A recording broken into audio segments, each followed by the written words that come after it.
आज हजुरबादेखि नातिसम्म एउटैले खेलाइरहेछ। हामी खेलिरहेछौँ। अझै पनि तर्क होइन, अब नगर्नुहोस् तर्क। तपाईँहरूले गरेको त कुतर्क हुन्छ। अब बोल्न लाज हुनुपर्ने। एउटा भरियाको गाउँ रहेछ। गाउँमा सारा भरियाहरूले भारी बोकेर जीविकोपार्जन गरिरहेका रहेछन्। त्यही गाउँमा नेता भोट माग्दै जाने सन्दर्भमा, सायद अहिलेकै जस्तो अवस्था होला, भोट माग्दै जाने सन्दर्भमा अब यहाँहरूले कहिले भारी बोक्नु पर्ने छैन, अब एकदमै खुसी हुनुहोस्, अब छिटै मैले चुनाव जितेर यहाँहरूको घर घरमा बाटो आउनेछ, अब भारी बोकेर यो दुःख गर्नु पर्दैन भनेर उसले सबै भरियाहरूको गाउँमा गएर बाटो खन्ने शर्तमा भोट मागेछ। नभन्दै भोट पनि आयो, सबैले विश्वास गरे, भोट दिए, जित्यो। तर नेता आज आउला छैन, भोलि आउला छैन, पर्सि आउला छैन।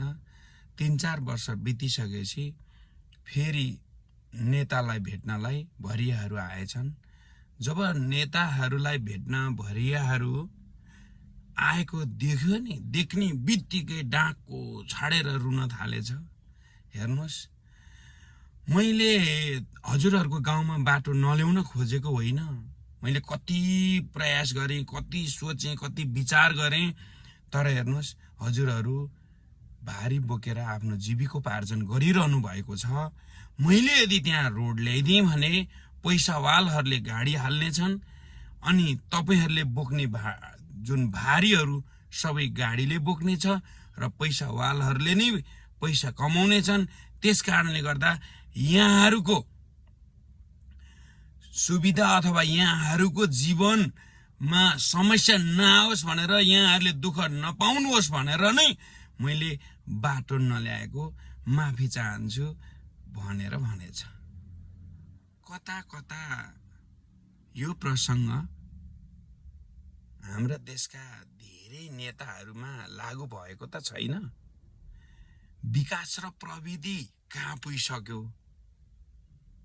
तर पनि आज कस्ता खालका कुतर्कहरू, तर्क नै नभनौँ क्या, कुतर्कहरू गरेर, अनावश्यक बहस गरेर, अनावश्यक कुरा गरेर, समय बर्बाद पारेर तपाईँ हाम्रो दिमागमा गलत म्यासेज हो कि क्या हो नि है भन्ने पारेको छ।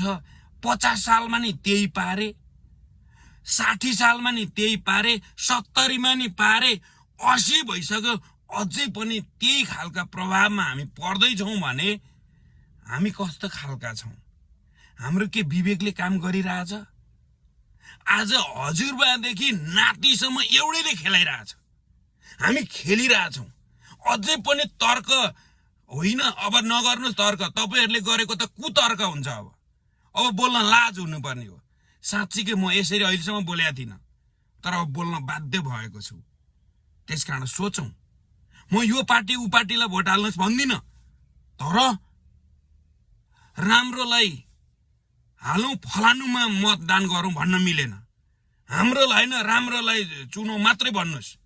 यहाँ त जतिखेरै भनेको छ, हाम्रोलाई होइन, राम्रोलाई मतदान गर्नुहोस्, फलानु चिन्हमा गर्नुहोस्। होइन, हाम्रोलाई होइन, राम्रोलाई मतदान गर्नुहोस्।